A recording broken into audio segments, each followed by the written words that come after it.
Dr. Sabrina Brown, are you here? There you are. Would you please come forward? She is an associate professor at UK. Her resume has all kinds of fancy words that I don't even know what they mean, but I'm sure she's going to explain it to you, Dr. Brown.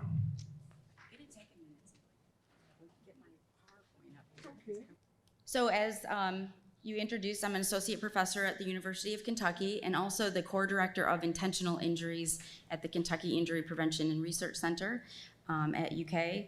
And also I'm the principal investigator of the Kentucky Violent Death Reporting System. And the reason why I tell you that is that we cover suicide. Most of the statistics that come out about veteran suicide and suicidal behaviors are from the VA.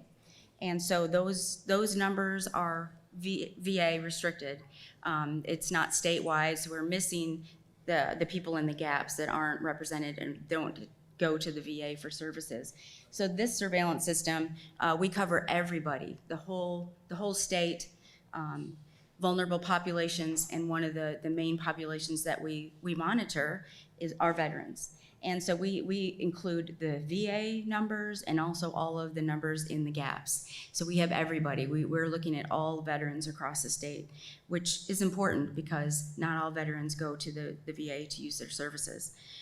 So my main research focus is part of the National Violent Death Reporting System. And so there's approximately 50,000 homicides and suicides per year. So in order to better understand why these deaths occur, the CDC mirrored the car crash surveillance system, where they monitored car crashes and improved cars, like they re-engineered them, more seatbelts, better cars, more signage on the roads. That was all based on a surveillance system. So if you understand the problem, you can better prevent the problem. So that's what we do. We're trying to understand what's going on with veterans and suicide. So the Kentucky Violent Death Reporting System is part of the national system. We've been funded since 2004, so we've been collecting data since 2005.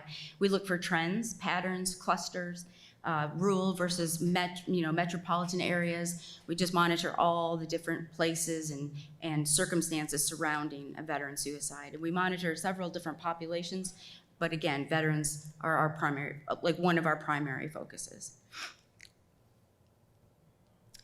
Since 2019, all 50 states and Puerto Rico and DC were all funded. So this is a national, we can now look at veteran suicide nationally and monitor it in a national way instead of it being anecdotal or regional. So that's good. We're all funded and we work together to prevent these violent deaths.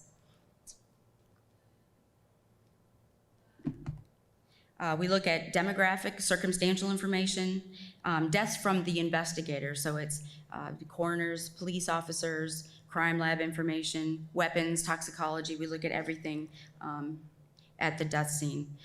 So suicide is the leading cause of death in veterans in the United States, and the Kentucky age-adjusted Kentucky veteran suicide rates for 2019. So the data is kind of behind, but I do have more current data available for you. And this is why I wanted to have a PowerPoint so you can look at it and not just hear all these numbers.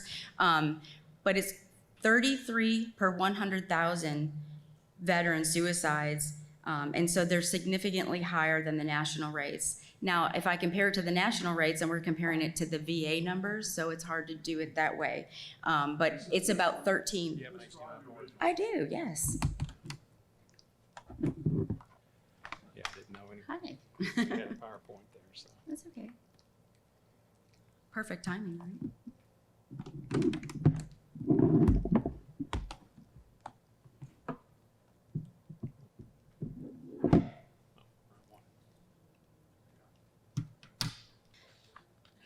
So as this is loading, the VA numbers nationally are about, do full screen here.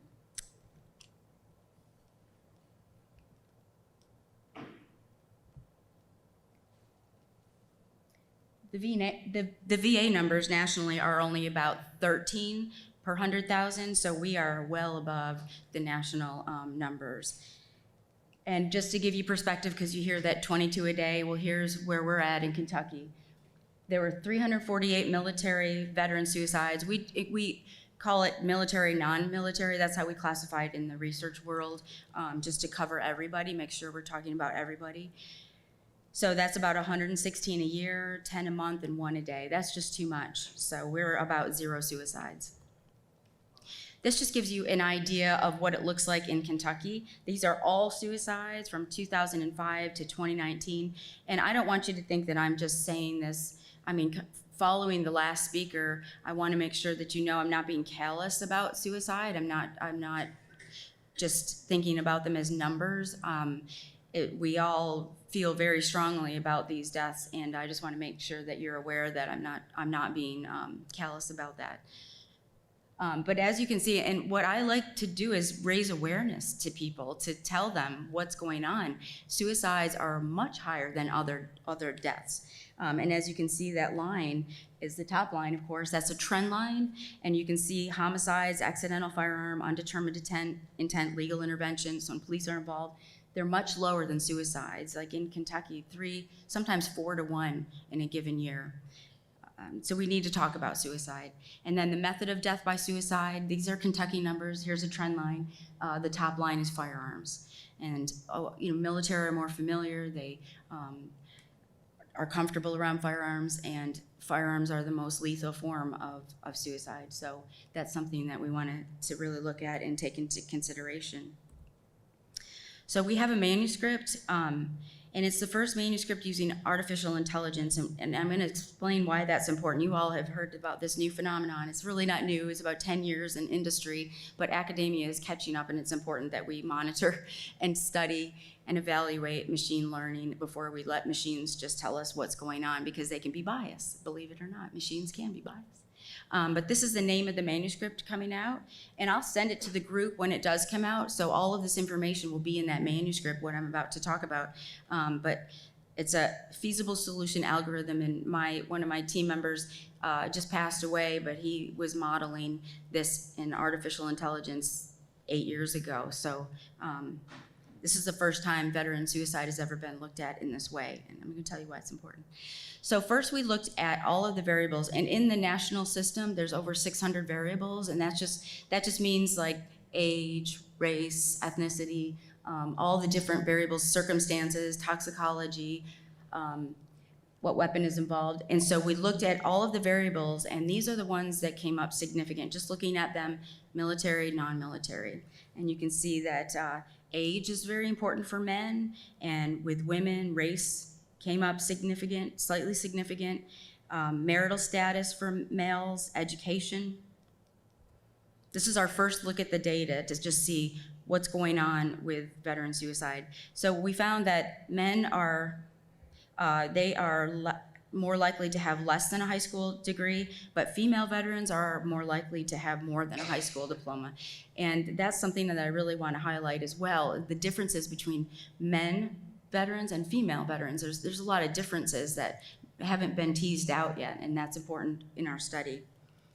Alcohol problem, other substance abuse disorder, and intimate partner problems, and physical health problems. And these are the men. So as you can see the little stars. That means that we don't have enough data on the female veterans, so we can't add them to the macro analysis because there's just not enough information on them, or there's not enough numbers, thankfully, right? So we excluded the females from this particular study, but we're not excluding them. Hang on. But anyway, these significant variables for the males, we want to now take this information that we've collected and now do additional analysis. So this is typical regression analysis. So we put all of the variables that were significant into a model, and the computer teases out which combination of these variables make the model fit to the data. And I know I'm talking nerd here, but here's what we found. And when you see the less than 0.001, that means it's significant. And so you can see the things that were significant: males, rule, substance misuse, education level. And then we did the novel, okay. Whoop. So then we took the regression analysis, which is kind of old-fashioned analysis, and we put it into theory. Okay, how can we look at this a different way? Because we didn't learn as much as we wanted to. So let's take theory. So the perfect storm theory, it suggests human behavior arises from the intensity of interactions between instigating, impelling, and disinhibiting or inhibiting forces. And this can be used to study even further. So we're looking for interactions between the circumstances, not just white men, veterans. We're looking for the combination of factors that make it the perfect storm where someone might die by suicide. And that was the novel area of our study. So we subgrouped veterans. We had 1,200 veterans in our study, so that was 18% of all of the suicides, and non-veterans, over 5,000. We categorized by suicide characteristics, and we applied the artificial intelligence, the feasible solution algorithm, to test our main proposition of this theory that there's going to be a combination of effects and not just one or two factors. And again, the reason why we do this is to understand what's going on so that we can better address the problem. You know, we can better address veterans when they're hurting and when they need help. We know how to approach it better. So our findings were Kentucky male veterans differed from non-veteran decedents. They differed quite a lot in that they were significantly more likely to have been white, older, married, educated beyond high school. So it's different than our initial findings. So this really provided different results than what if we had just used traditional analysis. They used a firearm, left a note, lived in a rural area, and had physical health problems. So our three-way interaction supported the main theory for veterans who are rural, older, in the presence of one or more of the following disinhibiting factors: alcohol found at the scene, recent death of suicide of a friend or family member, traumatic anniversary, and blood alcohol content over 0.08. And when you hear the anecdotal stories, the brotherhood, you lose your brother, those are the significant things that affect a veteran. And so this proves what you kind of hear. And why that's important is that when you find this, then you can replicate it in other areas, other regions, other states, nationally, and determine, is this just a Kentucky thing or is this like national, you know? So it's important to study this and replicate and to generalize to the whole nation. But the marital thing was a surprise to us, that was significant. The traumatic anniversary not, and the alcohol is all probably what we would have suspected. So the interactions contribute to a better understanding of the complex nature of suicide and confirm that perfect storm theory can be used to guide further research on the antecedents of suicide and its prevention. So we left females out of the macro study. So we need to find another way to fill in the gaps. We can't leave them out. We still need to take a look at what's going on. Suicides continue to increase. We need to think outside the box. We need to hear from the silent population. The best way to prevent suicide is to combine research with a grassroots approach. So we're combining what's going on here, the numbers, with, say, a not-for-profit. So I'm very pleased to say that I'm working with Lady Veterans Connect to start to pilot studies to learn about female veterans. So I'm very excited for that partnership to not just hang out in the numbers and swim in the data, but actually apply what we're learning to this population that's not being studied, not being served in the way that they can be. So an evidence-based solution, so this is evidence-based, so we prove statistically what's going on, and from there, we can determine where funding should be allocated. So studies like this inform funding for other studies, additional studies, pilot studies. And that has the most potential for change nationally with replication. So females make up about 14% of the military population. Studies find that 21%, that is a horrible percentage, military sexual trauma. And this is data from the VA. National Screening Program revealed about 1 in 3 women responded yes, that they experienced military sexual trauma when they screened by their VA provider. And anecdotally, I was part of a not-for-profit for many years and participated in retreats.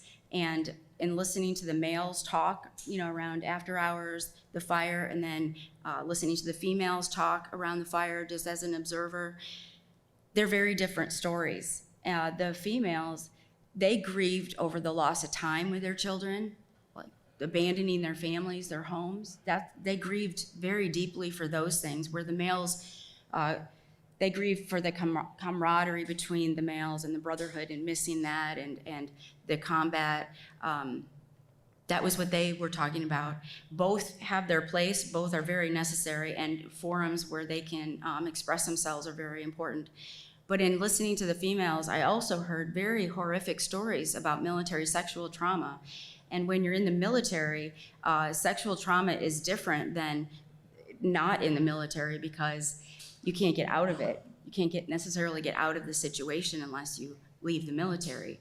And some women did. One woman was borderline going to go into a general position, and that level of accommodation, and left the military because of military sexual trauma. Devastating stories. So that began my passion to help this group to heal.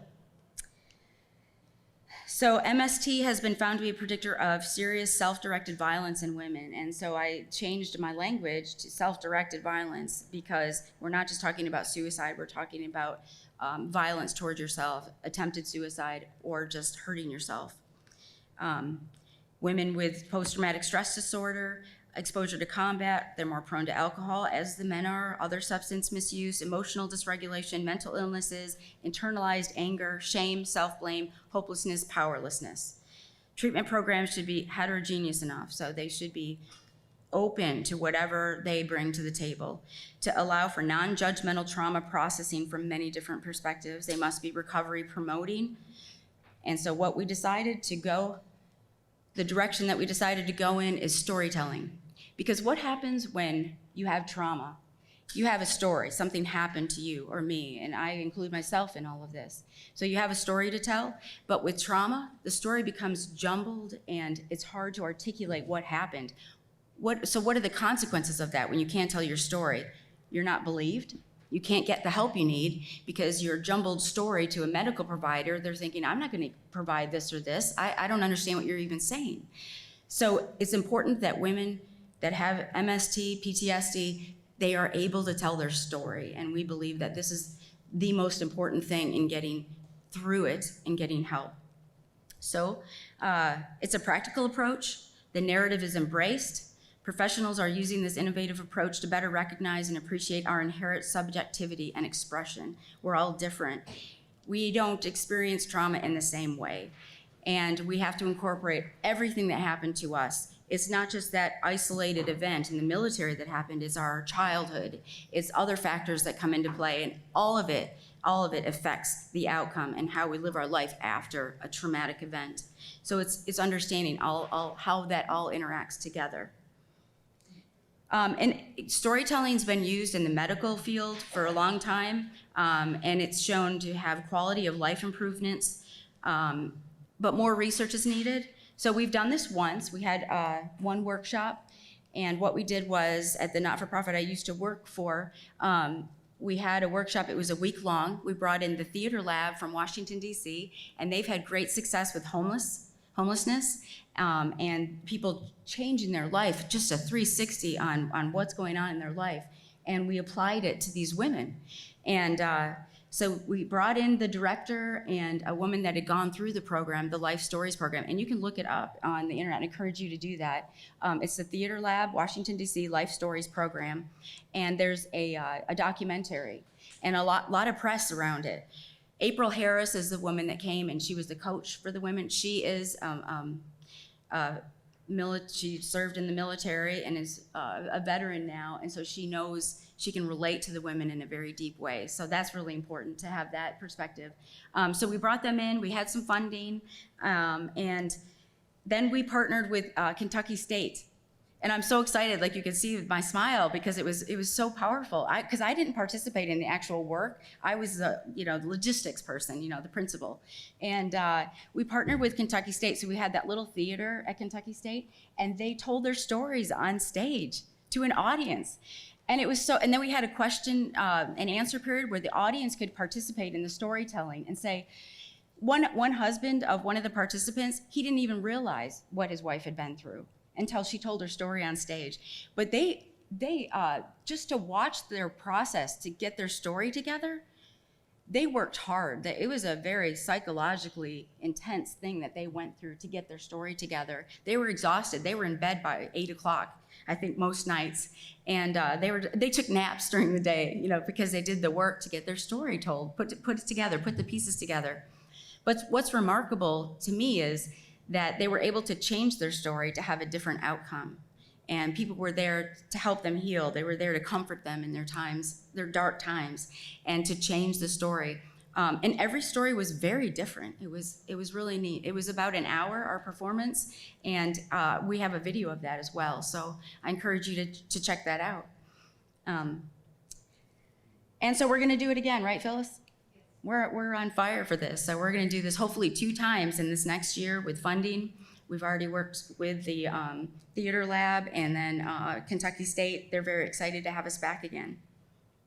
And it's really neat to have them engaged with the community, Kentucky State. I live in Frankfurt and it's a small community. So to have the community engaged in this and to understand, wow, you're not just a number, you're not just, it goes, I love it because I work in data all the time. So you're not just a number. Let's hear your story. Let's make you a person. And it has a greater impact, I believe. So do you have any questions about it's called Finding Your Voice. Did I get us back on track or did I? Well, we're doing pretty good. Yeah. If anyone wants a copy of your slides, we have some amazing information here. How may we get the information? I've already emailed my slides to Phyllis. Phyllis, okay, Mhm. that's right. And then I can send the Theater Lab web, the link, and also I just encourage you to watch the documentary, but I do have a video. I can't send the video of the ladies that their performance is too large, so I'm gonna find a way to do that. I do have a YouTube channel, Dr. Sabrina Brown. You can go to the YouTube channel, it's up on that, to watch the video of the performance. That's amazing. Thank you very much for all that.